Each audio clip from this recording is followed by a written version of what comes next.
siku 16 za uanaharakati dhidi ya ukatili wa kijinsia, ambapo kitaifa unaizindua wewe mwenyewe leo hii hapa katika viwanja vya klabu ya Leaders hapa Dar es Salaam.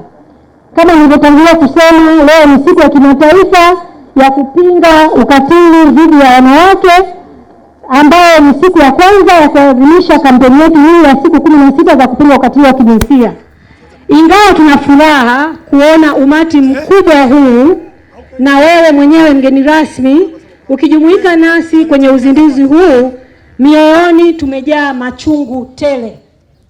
Ni hali ya kusikitisha kuwa karne hii ya leo, karne ya 21, ulimwengu uliostaarabika, bado kuna matukio ya ukatili wa kijinsia, kwa sababu sisi kama wanamkuki, wadau wa maendeleo, wanaharakati, tunaamini kabisa yanazuilika. Mheshimiwa mgeni rasmi, kauli mbiu ya kampeni mwaka huu ni kila uhai una thamani, tokomeza ukatili dhidi ya wanawake na watoto. Mheshimiwa mgeni rasmi, labda nikufahamishe tu kwamba kampeni hizi zimeanza mwaka 91 ambapo wenzetu wa huko Rutgers Marekani walianzisha hili vuguvugu, na kila mwaka kumekuwa na kauli mbiu, na sisi Tanzania tunachukua kauli mbiu kwa kuangalia muktadha mzima wa kimataifa, lakini tunarudisha pia kuangalia hali halisi ya matukio yanayotokea hapa nchini kwetu. Niseme tu kampeni ya kimataifa, yani global theme, inasema end femicide, ambayo na sisi tumeibeba kwa sababu mauaji pia ya wanawake yapo huku nchini kwetu. Lakini tuliona kabisa kwamba sio tu mauaji ambayo yapo nchini kwetu, lakini pia kuna ukatili mkubwa sana, ambao ukatili ndio unaopelekea mwisho wa siku madhara mengi ya kiuchumi, kisaikolojia, kimwili, kiafya na hata kifo. Kauli mbiu hii imelenga kuhamasisha kila mtu, jamii, taasisi, serikali kuwa sehemu ya kuwajibika kutokomeza vitendo vyote vya ukatili, kwani madhara yake ni makubwa na mwishowe hupelekea vifo, hasa kwa wanawake na wasichana. Sisi wanamtandao wa Mkuki unaoratibiwa na WiLDAF tumeamua kuangazia ukatili unaofanyika nchini, ambao mwisho wa siku unapelekea madhara makubwa. Kwa miaka ya hivi karibuni, sisi wanamkuki tumekuwa tukishuhudia kupitia vyombo vya habari au kupitia taasisi zetu, tumekuwa tukipokea kesi mbalimbali zinazohusiana na ukatili mkubwa wa kijinsia, lakini hata vifo, hasa kwa wanawake, sababu tu ikiwa saa nyingine wivu wa mapenzi, kitu ambacho unashindwa kuelewa wivu wa mapenzi inakuwaje ni sababu ya kuondoa uhai wa mtu. Na ndio maana tumesema kila uhai una thamani. Mathalan, ripoti ya uhalifu ya Jeshi la Polisi ya mwaka 2021 inaonyesha katika kipindi cha Januari hadi Disemba, jumla ya watu 29,373 walifanyiwa ukatili wa kijinsia. Hiyo ni ripoti ya polisi tu. Hapo tujue kwamba kuna taarifa nyingine nyingi ambazo hazijafika polisi, lakini kwa zilizofika polisi mwaka 21 ni 29,373, na katika hizo wanawake ni 20,897, wanaume ni 8,476. Lakini cha kusikitisha zaidi, katika hizo kesi kuna 68% ya vikongwe wameuawa 118, na hawa vikongwe 118 waliouawa ni sawasawa na 68% ya mauaji yaliyoripotiwa yaliyokuwa ni dhidi ya wanawake. Kuwa sehemu ya maandalizi, uratibu wa kampeni hii muhimu, ikizingatiwa kuwa kwa kipindi cha miaka takriban 11 tumekuwa kati ya wadau muhimu wa upatikanaji wa haki nchini, hususan kwa wanawake na wasichana, ili kuleta usawa wa kijinsia pamoja na kumwezesha mwanamke kiuchumi. Kupitia programu yetu ya upatikanaji wa haki nchini, LSF imeendelea kusimamia utoaji wa huduma bora za msaada wa sheria nchi nzima. Katika kipindi cha mwaka 2021, ripoti yetu ya utekelezaji wa programu inaonyesha kuwa takriban watu 88,653 walipata msaada wa kisheria na asilimia 57 ya kesi zote zilizoripotiwa na wanawake ziliripotiwa na wanawake, ambapo kesi 43, asilimia 43 ziliripotiwa na wanaume. Tuliweza pia kuwafikia watu takriban milioni 7 kwa huduma za elimu ya msaada wa kisheria. Ripoti hii inaonyesha kuwa katika kila kesi 4 zinazoripotiwa kwa wasaidizi wetu wa kisheria kuna kesi moja ya ukatili wa kijinsia. Aidha, ripoti hii inaonyesha kuwa idadi kubwa ya wanawake imekuwa ikiripoti kesi mbalimbali wanazokumbana nazo katika jamii zikihusisha ukatili wa kijinsia, kama kesi za jinai, madai, ardhi, ndoa, matunzo, mirathi. Na kwa mwaka huo huo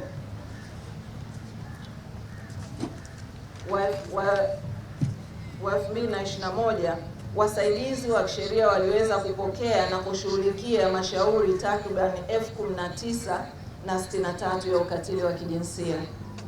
Katika kutekeleza programu yetu, tumekuwa tukiweka mkazo zaidi katika kuhamasisha mabadiliko ya mitazamo, tabia na mienendo ya watu katika jamii kwa dhumuni la kutokomeza ukatili dhidi ya wanawake na watoto. Katika kufikia azma hii, wasaidizi wetu wa sheria wamekuwa wakitoa elimu, mafunzo na kuwajengea uwezo wanajamii na makundi mbalimbali ya jamii kuondokana na mila na desturi ambazo ni chanya.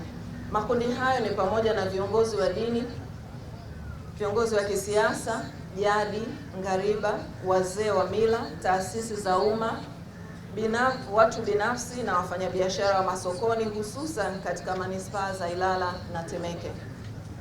Kwa kuzingatia umuhimu wa suala la usawa wa kijinsia pamoja na haki za wanawake na wasichana, LSF imeendelea kufanya jitihada za kuweka mazingira wezeshi kwa mwanamke na msichana kujisikia salama, kulindwa na kuthaminiwa. LSF kwa kushirikiana na wadau wengine wa haki za mwanamke, ikiwa ni pamoja na WiLDAF, imekuwa mstari wa mbele kuendesha mazungumzo na midahalo na serikali ili kufanya marekebisho ya sheria mbalimbali, ikiwemo sheria ya ndoa na sheria za mirathi. Lengo ni kuhakikisha changamoto zote zinazokwamisha ustawi wa mtoto wa kike na wanawake kwa ujumla zinapungua na hatimaye kumalizika kabisa nchini. LSF pia ilishiriki kikamilifu katika uandaaji wa mswada wa sheria ya usuluhishi ambayo ilipitishwa na Bunge mwaka 2020.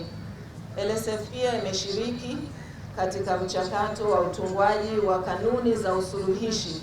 Binti oye!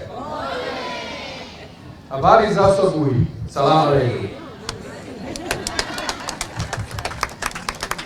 I feel privileged to join you today on the International Day for Elimination of Violence Against Women and to kickstart the 16 days of activism against gender-based violence campaign here in Tanzania. Similar event is taking place in Zanzibar. I would like to begin by extending my sincere thanks to the government of the United Republic of Tanzania, the national coordinators for the 16 Days of Violence campaign, WiLDAF and Mkuki Coalition, and all the partners for making this event possible, and also for demonstrating great commitment in ending violence against women and children. This year's theme, Every Life Matters, and femicide and violence against women and children, is indeed critical for us to discuss today. It hones in on what is one of the most extreme forms of gender-based violence. Femicide is a scourge that infects all countries and all regions. All over the world, women are senselessly losing their lives because they're women. A new global study by UNODC and UN Women shows that 81,000 women and girls were intentionally killed last year. 56% by intimate partners and family members. This means that more than 5 women or girls were killed every hour by someone in their family. Although more of the data on femicide is required, Tanzania is not immune, and most of us have seen reports of femicide happening in various areas of our country. The data we do have on violence against women and girls confirms that there is indeed work to be done to address femicide and violence in all its forms. 14% of women and girls in the country have experienced violence. 17% experience sexual assault. 31% of the girls are married before they turn 18. And 1 in 10 women aged 15 to 49 underwent female genital mutilation. And this does include data on other manifestations of violence, such as sexual harassment, violence in digital contexts, harmful practices, and sexual exploitation. What we have learned is that to significantly reduce these numbers, a lot of effort needs to be placed on prevention. As we know what works, and we also know what works. A comprehensive approach that addresses legislation, provides training for law enforcement and the police, dedicated police desks where women feel safe to report GBV cases, and the prosecution of perpetrators. This is in addition to also changing mindsets and discriminatory norms at the root of gender-based violence, providing assistance to the survivors, and increasing the collection and use of data to monitor change and assess the impact of policies and of programs. Tuko hapa katika kuzuia unyanyasaji kwa wanawake.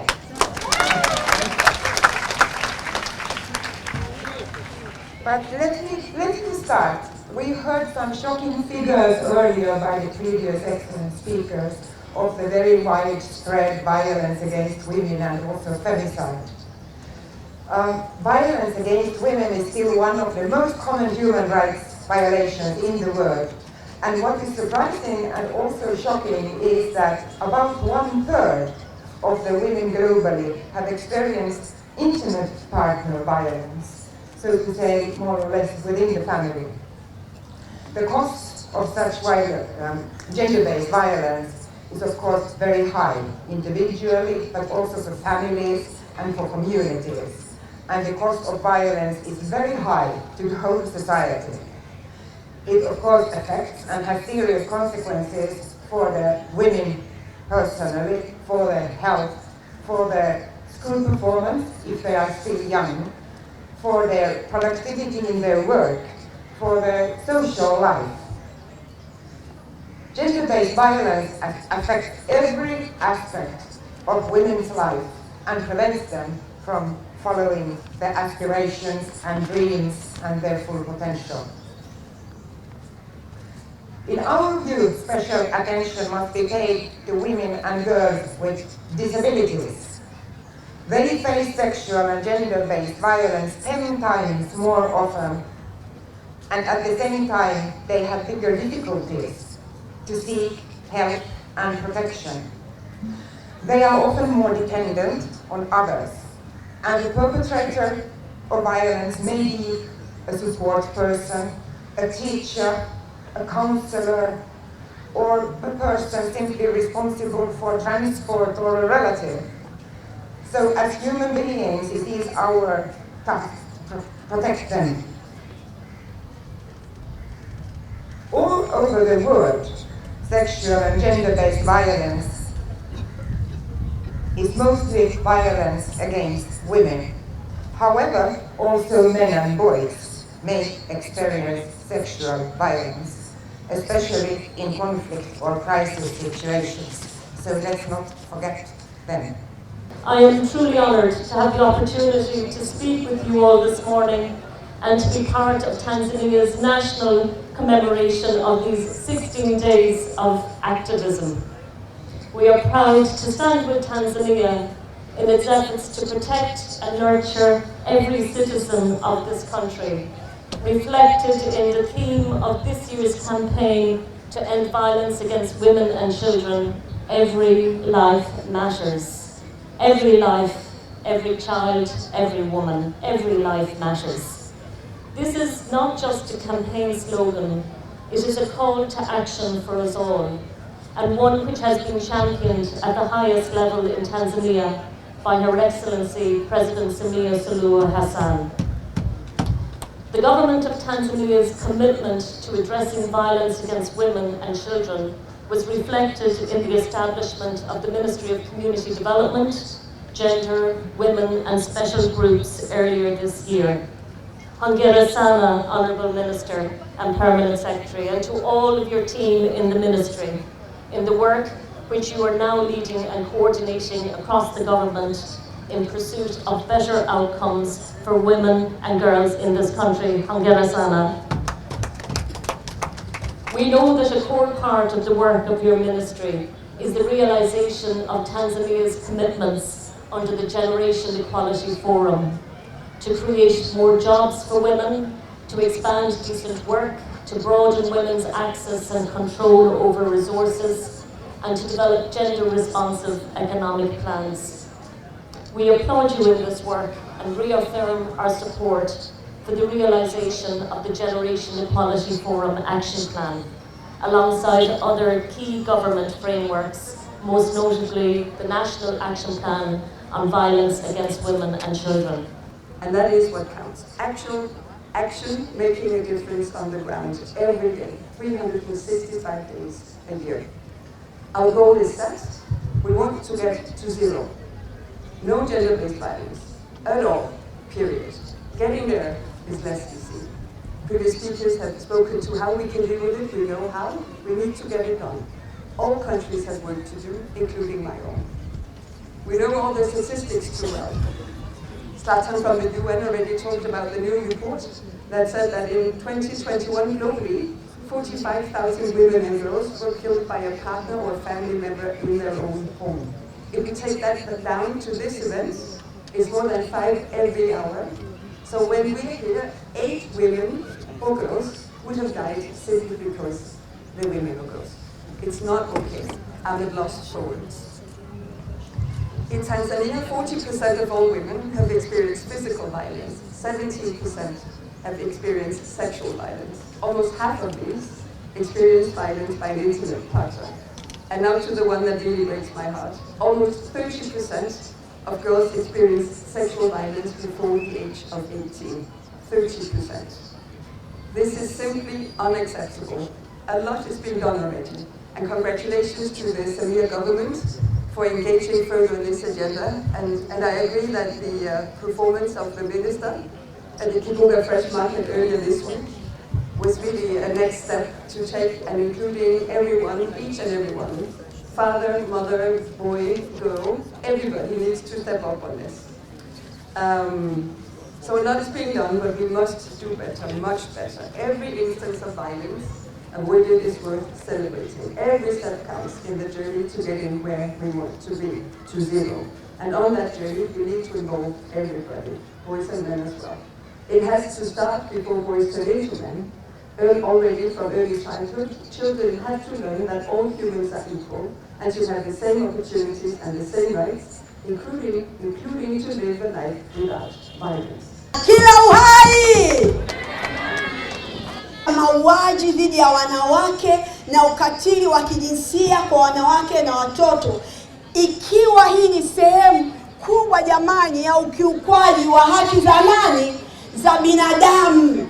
Hivyo basi, ili kuzuia na kutokomeza mauaji dhidi ya wanawake na ukatili dhidi ya wanawake na watoto, sisi wanamkuki mpo? Wanamkuki hai hoi. Naomba mikono yenu juu kama mnanisikia. Kila uhai. Sasa ni ule muda jamani wa kuleta maombi kwa mgeni rasmi. Maombi ya wanamkuki. Tutege masikio yetu. Ombi letu la kwanza, mgeni rasmi, kukamilisha uandaaji wa mpango kazi wa taifa wa kutokomeza ukatili dhidi ya wanawake na watoto. Mtakuwa wa pili, namba 2. Hilo ni ombi letu la kwanza. Tunafahamu kabisa serikali pamoja na wadau mbalimbali wa masuala ya haki za wanawake na watoto wameshiriki kamilifu kabisa katika utekelezaji wa mtakuwa wa 2017, 18 mpaka 2021, 22. Kupitia mpango kazi huu, serikali yetu ya Tanzania imeweza kabisa kuanzisha kamati za ulinzi za wanawake na watoto ambao kiukweli zinafanya kazi kubwa sana katika kutokomeza vitendo vya ukatili wa kijinsia. Mgeni rasmi, naomba unisikilize kwa makini kabisa. Tunaomba pia mtakuwa ya pili uwe na sehemu maalum kabisa kwa ajili ya watu wenye ulemavu. Watu wenye ulemavu wawepo pale. Napenda tu pia nikutaarifu kwamba WiLDAF kwa kushirikiana na UNFPA tunaendesha mradi wa kupinga ukatili ambao watu wenye ulemavu ni sehemu ya mradi, na tumejifunza mengi. Tunaona kuna haja kubwa ya kuangalia kwa jicho la kipekee na kwa kina watu wenye ulemavu katika mtakuwa namba 2. Tunatambua pia wizara kupitia sekretariati ya utekelezaji wa mtakuwa ipo kwenye hatua za mwisho kabisa kufanya tathmini ya mpango kazi huo. Ni ombi letu kwamba serikali yetu kupitia wizara yako pamoja na wizara ya waziri mkuu kuharakisha mchakato huu ili kukamilisha uandaaji wa awamu ya pili ya mtakuwa. Uharakishaji tunauomba. Ndugu mgeni rasmi, ombi letu la pili ni kukamilisha mapitio ya sera ya jinsia. Tunatambua juhudi za awamu ya 6 katika kufikia usawa wa kijinsia kwa maendeleo endelevu ya taifa letu.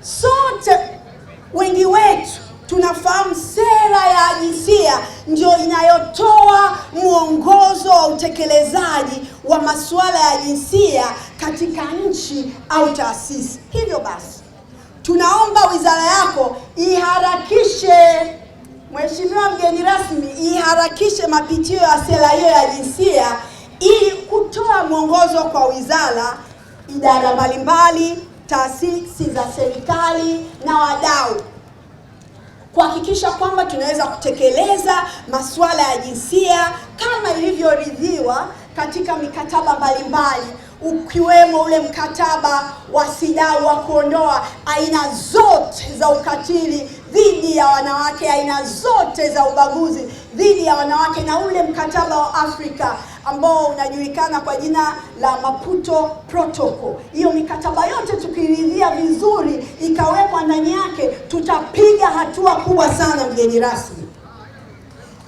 Ombi letu la tatu ni kuharakisha mabadiliko ya sheria ya ndoa ya mwaka 1971. Tunatambua kabisa, ndugu mgeni rasmi, kwamba serikali kupitia Wizara ya Katiba na Sheria ipo kwenye mchakato wa kukusanya maoni ya wadau kuhusu juu ya umri wa mtoto wa kike kuolewa. Hata hivyo, tunaona kuwa mchakato huu unachukua muda mrefu, kwa sababu tunapozungumzia watoto, tunazungumzia watoto ambao ni wadogo, na ucheleweshaji wa mabadiliko ya sheria unaendelea kusababishia watoto wa kike kuolewa katika umri mdogo. Na unajua watoto wanapoolewa katika umri mdogo, wakina mama mpo, watoto wakina mama walioolewa wanajua heka katika ndoa. Sasa angalia huyu mtoto mdogo, hii mikiki ya ndoa ni migumu kwake. Wengine mgeni rasmi, inapelekea hata hawa watoto kufa katika hizo ndoa wakati wakijifungua. Wengine wanabaki kuwa wajane, na katika mila na desturi za tamaduni zingine hawa watoto wanaolewa, wanarithiwa, wanakuwa watoto wajane. Na mimi mgeni rasmi nimefanya tafiti katika sehemu za Usukumani, Ukuria na kwa Wamasai, tabia ya kurithi wake hasa Ukuriani na Umasaini bado iko, na hao watoto wadogo wanarithiwa, wanakuwa ni kama mali na sio tena watoto. Kwa hiyo swala hili kwa kweli linatakiwa lifanyiwe uharaka. Ombi letu la 4 ni kufutwa kwa sheria za kimila za mirathi. Sheria za kimila za mirathi zimekuwa mwiba. Huu mwiba wenyewe ni mwiba hasa, mgeni rasmi, mwiba unaochoma kwa wanawake na watoto wa kike hapa nchini. Hawafurahii haki ya kumiliki mali na ardhi za ukoo na familia kutokana na sheria za kimila. Sheria hii ya kimila, mgeni rasmi, inasababisha wanawake wengi kuendelea kudidimia katika umaskini. Hawa wajane ambao unakuta walichuma mali pamoja kwenye hii familia, walikuwa ni wenyewe kina mama wanaoamka asubuhi na mapema, wanalima, wanafanya kila kitu, lakini leo sio wenye mali, wanaondoshwa. Na unapozungumzia ardhi, huwa anasema kila siku mheshimiwa mgeni rasmi, ardhi ni uhai, ardhi ni maisha, ardhi ni maendeleo, ardhi ni utu, ardhi ni nguvu yetu, ardhi ni uchumi. Tunapowadidimiza hawa kwenye mirathi, wanapokosa, tunawafanyia ukatili mkubwa sana wa kiuchumi. Itakumbukwa kwamba mgeni rasmi, sheria hizi za kimila ziliweza kutamkwa kuwa zinakiuka haki za wanawake wa kike kuhusiana na urithi kama zinavyolindwa katika mkataba wa kimataifa wa kuondoa aina zote za ubaguzi dhidi ya wanawake.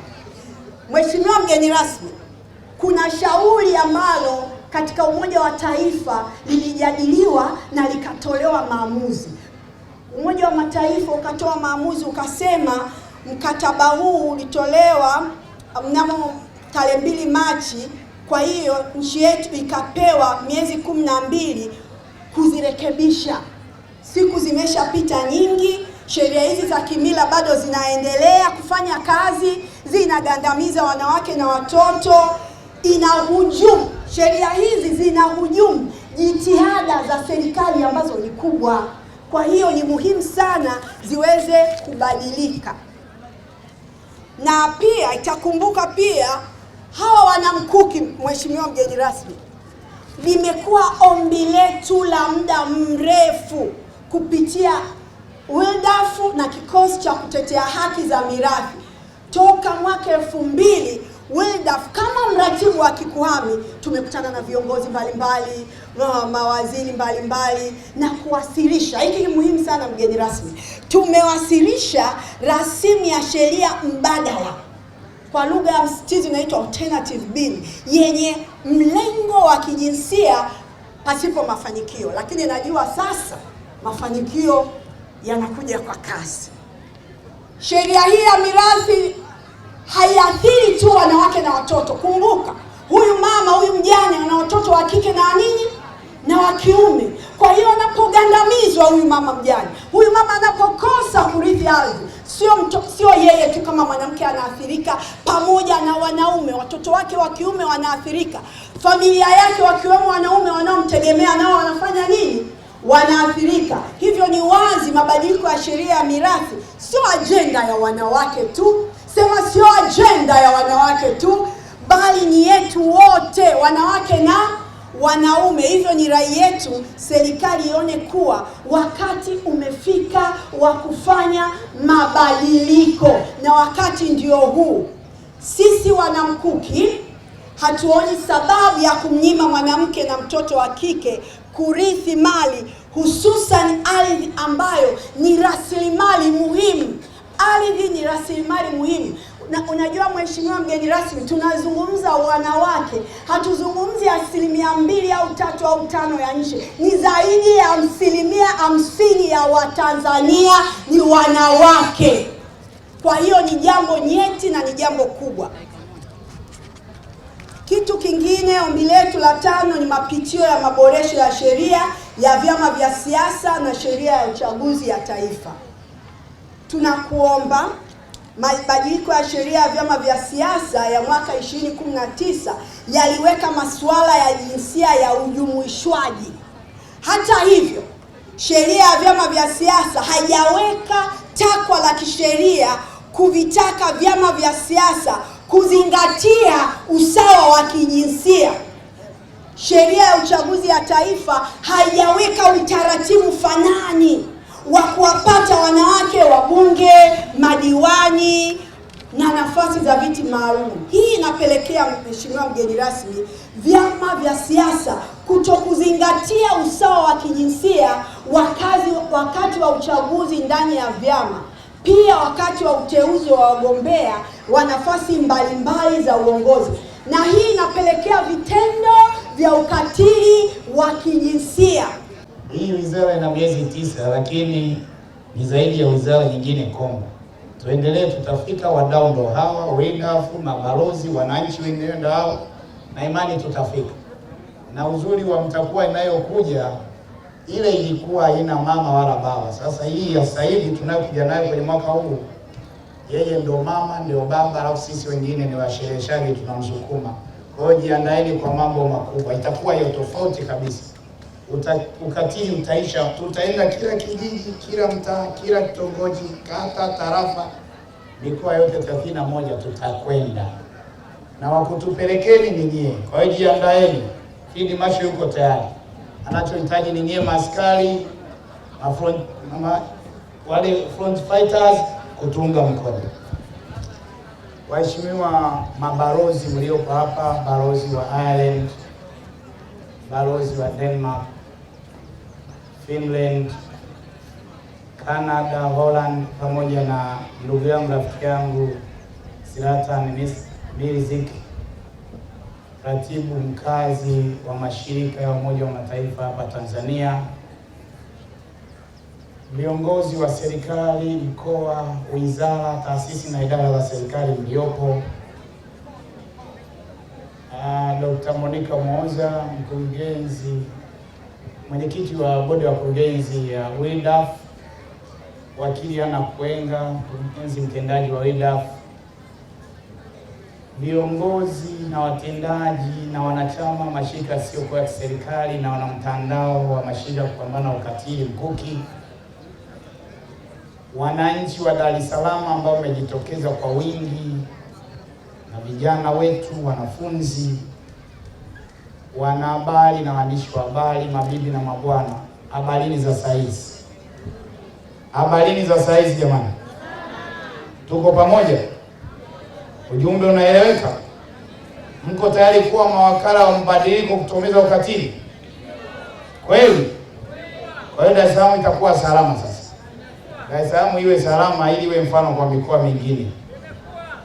Mheshimiwa mgeni rasmi, niungane na wasemaji waliotangulia kumshukuru sana Mwenyezi Mungu Rahimu ambaye amezidi kutukrimia uhai, sia na baraka tele, ikiwemo baraka ya mvua katika nchi hii. Lakini pia nitumie wasaa huu kushukuru sana WIDAF na wanamtandao wa mashirika kutokomeza ukatili wa kijinsia, pamoja na wizara yako na wizara na taasisi nyingine za serikali, kwa namna tulivyoshirikiana katika kufanikisha uzinduzi wa siku 16 za kampeni ya kutokomeza ukatili wa kijinsia hapa nchini. Ya kufanya mambo mengine na nyinyi mkifanya haya, tukiunganisha kazi inaendelea. Asanteni sana kunialika. Kipekee nishukuru mkuu wa mkoa wa Dar es Salaam Mheshimiwa Amos Makala kwa kukubali shughuli hii ije huku. Maana Dar es Salaam kila siku ni shughuli. Na hii nayo akasema karibuni. Nimpongeze Mheshimiwa mkuu wa wilaya ya Kinondoni kwa kutupa ushirikiano na safu nzima ya watendaji wa wilaya hii, tunasema asante sana. Wanamkuki wote chini ya WIDAF Tanzania ambao nyie ni mtandao wa mashirika yanayoshughulikia na kutokomeza ukatili wa kijinsia, na wadau wote mlioratibu vyema, ikiwepo mabalozi wetu na wote ambao sitaweza kuwataja kwa sababu ya muda. Nimejulishwa kwenye uzinduzi huu tunaofanya hapa leo kitaifa, wengi wenu mmetoka maeneo mbalimbali, mmesafiri. Wapo viongozi vile vile wa vyama vya siasa, dini, wanaharakati wa haki za binadamu, wafanyakazi wote, wanafunzi tumewaona. Wanafunzi punga mkono huko mliko wote, vyuo vikuu punga mkono huko mliko wote. Asanteni sana, na wananchi wote kwa ujumla, wananchi punga mkono wote mliweza kufika hapa, kufikia vyombo vya habari mkasema mje, asanteni sana. Hivyo hapa ni kusanyiko la watu wengi, ninayo furaha kujumuika nanyi. Muda wote nilikuwa naandika hapa, napenda sana mimi kujifunza. Imekuwa kwangu ni eneo zuri kwa ajili ya kujifunza mambo mbalimbali ya historia ya vita hii, tulipo na tunakokwenda. Lengo tuwe na Tanzania salama yenye usawa wa ustawi na maslahi mapana ya taifa letu kama ilivyosema. Nichukue dakika hizi mbili kutoa salamu za pekee kwenu wadau na wananchi kutoka kwa Mheshimiwa Samia Suluhu Hassan, Rais wa Jamhuri ya Muungano wa Tanzania, ambaye kutokana na majukumu mengi alionayo kama mnavyomfuatilia, nilipomuomba basi upige simu uongee na watu hawa, akasema Gwajima wasalimie, waambie na wapenda, hata mimi na kero na mambo ya ukatili wa kijinsia, na mlimsikia Manyara anaongea, anahitaji tushirikiane tuweze kwenda kwenye kujenga ile Tanzania anayoitamani yeye, yenye maendeleo ya usawa wa kijinsia, na kwamba yeye ni kinara katika kuhakikisha kwamba kuna usawa wa kijinsia nchini Tanzania na haki za wanawake zinaheshimiwa. Makofi kwa Mheshimiwa Rais Samia Suluhu Hassan. Ndugu zangu, sasa takwimu zimeshasemwa. Si zimesemwa jamani?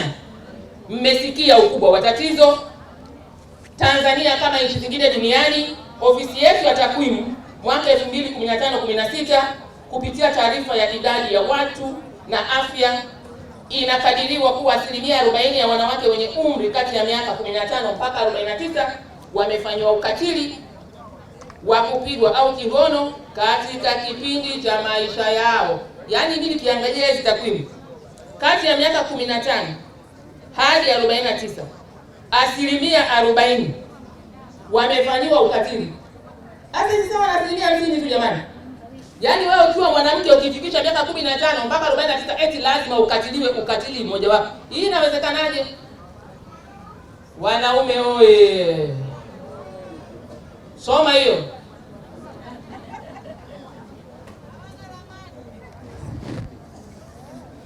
Kadhalika 22% ya wanawake wenye umri huo walifanywa vitendo vya kingono kinyume na matakwa yao. Tuisome hili ndugu wanaume. Kwa ujumla taarifa hiyo inaonyesha hakuna tofauti kubwa ya mabadiliko katika jamii zetu kuhusu mtazamo na matendo ya jamii zetu kuhusiana na ukatili wa kijinsia. Hivyo ni dhahiri bado tuna kazi kubwa ya kuhamasisha na kuelimisha jamii zetu kubadili fikra na mitazamo inayochochea vitendo vya ukatili wa kijinsia, na data zingine alizisema ana kulaya. Maana kama tatizo liko hivi, ndio maana majeshi yote inabidi tujisajili, majeshi ya jamii ya kwenda kubadilisha fikra na kuelimisha na kuibua haya matukio, na ndio kitu ambacho tunakiangazia tunapoenda kuanza mpango wa pili wa mtakuwa. Kauli mbiu imeshasemwa hapa, mimi sitaki hata kuirudia. Kuna mtu ameisahau au kwa sababu ni waziri tu niitamke. Nilitamka na tarehe 22 kule sokoni. Kila uhai una thamani. Tokomeza mauaji na ukatili dhidi ya wanawake na watoto. Kila uhai una thamani. Tokomeza mauaji na ukatili dhidi ya wanawake na watoto. Hii ndio kauli mbiu yetu tutakaoifanyia kazi kipindi chote tunachokwenda mpaka tutakapokutana tena sehemu nyingine mwakani. Hii inatukumbusha wajibu wetu wa kuchukua hatua kutokomeza vitendo vya ukatili wa kijinsia ili kuokoa maisha kwa wanawake na watoto. Lakini sasa naambiwa na kwa wanaume vipo. Wanaume oye. Ila hawasemi. Waliambiwa wao watakiwi kulia machozi ingawa machozi yako milini kwao. Waliambiwa wao ni wakuvumilia tu mateso yote ya kwao. Kuna watu waliwadhikisha hii fikra. Matokeo yake wanavumilia sana, mambo mengi hawasemi. Akija kusema, anasema kwa kusababisha majeraha kwa mwingine, anasema kwa kusababisha mauti kwa mwingine, anasema kwa kwenda kufungua milango ya gereza la kwake yeye mwenyewe, au na yeye anakwenda kujifungulia kaburi lake yeye mwenyewe. Huu si utaratibu mzuri wa mwanamume wa kileo tunayemhitaji. Hapa zimesemwa program ziwepo za wanaume, he for she, male involvement, tumeipokea. Hata kwenye strategic plan ya wizara tumeingiza. Kwenye hii mtakuwa kama haipo sita saini huo mpango. Maana sasa lazima tuende kama jamii. Hili ni tatizo la kijamii, sio tatizo la mtu mmoja au jinsia moja. Jinsia moja ikienda mbele ikaiacha nyingine, hii inabaki inasababisha, kwa sababu haipewi semina, haipewi elimu, inakuwa sehemu ya tatizo. Mwishowe atakuwa maisha yetu. Kwa hiyo lazima turudi tukajipange pamoja. Hili tatizo tunapoliendea twende kama timu ya jamii ambayo imechoshwa nalo. Na hata Mheshimiwa Rais Samia Suluhu Hassan alipokuwa ziara Marekani akiongea na vyombo vya habari nilimsikia, na ipo. Tulienda mbele na wanawake, tukawasahau wanaume kidogo. Matokeo yake kuna mambo ambayo hayawezi kukaa sawa. Kwa hiyo ndugu zangu, hili tutalipa uzito unaostahili. Na tayari pale wizarani kuna program ya malezi na makuzi, hiyo sio kuisemea hapa mjue, lakini kwenye vita mnayopiga inabudi mseme mmeunganishaje na ile program. Kuna program ya vijana balehe kuwafanya wawe na maendeleo pamoja na afya bora, ni sehemu ya kumaliza matendo ya ukatili. Maana vijana balehe wale watapata fursa ya kupikwa vizuri, na wanaowapika vizuri ni sisi ambao tumekusanyika hapa leo. Sasa ndugu zangu, tunapoungana pamoja lazima tuende kwenye kubuni mbinu mpya na kuzikubali hizo mbinu mpya za kuwasilisha elimu na uhamasishaji wa kuvunja ukimya. Wenyewe wazungu hapo wanasema break the silence. Jana nimesikia story moja nikacheka. Tusipo break the silence, mzazi anayoyaelewa ni tofauti na anayoyaelewa mtoto. Wewe mtoto anamwambia usilale na wanaume. Akwambia wewe kumbe ishi kulala na wanaume, sawa basi talala nao, nitasimama. Anakuja na tumbo. Unaanza ile kuaja na kuniambia nisilale, lakini nilisimama. You didn't break the silence. Lazima tuongee na mabinti zetu kinagaubaga. Lazima tuongee na wavulana wetu kinagaubaga. Lazima tuanze kufika mahala tuwe na dialogues nzuri, kama ni kwenye vyombo vya dini, kama ni kwenye familia zetu. Communication languages ziwe clear, zisiwe na ukakasi, ili tuende pamoja. Tunasoma takwimu hapa, mtoto amelawitiwa, lakini tunazisema. Wangapi wanajua maana kulawitiwa ni nini? Atakapoanza kufanyiwa hivyo akaambiwa hamna shida kabisa, atajiteteaje na haelewi dhana nzima? Sisi watu wazima ambao tumefanya tatizo fulani huko nyuma, tumeshindwa kulinda taasisi zetu za familia zetu, turudi tukakae na familia. Vinginevyo huu ukatili hautakwisha, na wanaoumia ni watoto wadogo wasioweza kujitetea. Tunakuja kugundua baadaye. Juhudi zimeanza kusemwa siku nyingi na kufanywa siku nyingi. Mwaka jana kwenye maadhimisho kama haya, Mheshimiwa Waziri Mkuu ndo alikuwa mgeni rasmi. Mmesema hapa aliweza kuzindua mwongozo wa madawati ya jinsia kwenye taasisi za vyuo vikuu na vyuo vya kati. Madawati haya yanaendelea kuundwa kwenye shule za msingi sasa na sekondari. Tumeshafika na miongozo yake ipo, lakini tunafanya mapitio ya sheria na sera ili kuleta usawa wa kijinsia. Dr. Mhoja umesema, na niseme katika haya yote ambayo yalianza utekelezaji wake mwaka jana na maombi haya mlioyasema hapa, Mheshimiwa Rais alishatoa maelekezo kwenye jubilii yetu ya miaka 25. Utekelezaji umeanza. Sasa hapa tunatakiwa mawasiliano ya kujua tunaendeleaje, tumekwama wapi, saidia hapa tukiufundi, shirikiana hapa ili tuende mbele. Tumeshaunda jukwaa la waratibu wa wizara zote, gender focal persons. Tulishafanya vikao viwili. Vikao hivyo nilishaelekeza tunapovifanya, tukimaliza vya ndani tuwaite wadau, wasikilize ripoti, watushauri. Mwenyekiti mimi mwenyewe, wakishamalizana na katibu mkuu wanaleta kwangu ili ni connect na wadau. Kwa hiyo tumeyapokea. Baada ya mwaka mpya kutakuwa na kikao cha kwanza cha kuanza kuangalia tunaanzaje, kufika miezi 6 baadaye tutakuwa tumefanya nini. Kuweni na amani, chongeni mikuki, kazi iendelee. Kwamba turatibu hizi jitihada mbalimbali. Hizi jitihada zikiratibiwa, basi ukatili wa kijinsia utakuwa ni historia kwenye nchi yetu. Kwa hiyo kuratibu SMAUJATA, kuratibu mkuki. Kwa hiyo tuwape SMAUJATA mkuki waweze kupiga, lakini kuratibu na jitihada mbalimbali ambazo zinaendelea. Kwa hiyo Mheshimiwa Waziri, tumepokea hilo, tutaratibu sisi wenyewe chini ya uongozi wa Wizara ya Maendeleo ya Jamii. Tunashukuru sana. Nimeambiwa dakika 2, basi naomba niishie hapa, lakini sisi kama jamii tuchukue wajibu wetu kuhakikisha kwamba ukatili wa kijinsia unatokomezwa. Wewe usikubali kufanywa ukatili wa kijinsia, lakini usikubali jirani yako akafanywa ukatili wa kijinsia. Asanteni sana. Kila uhai una thamani. Asanteni sana, nashukuru.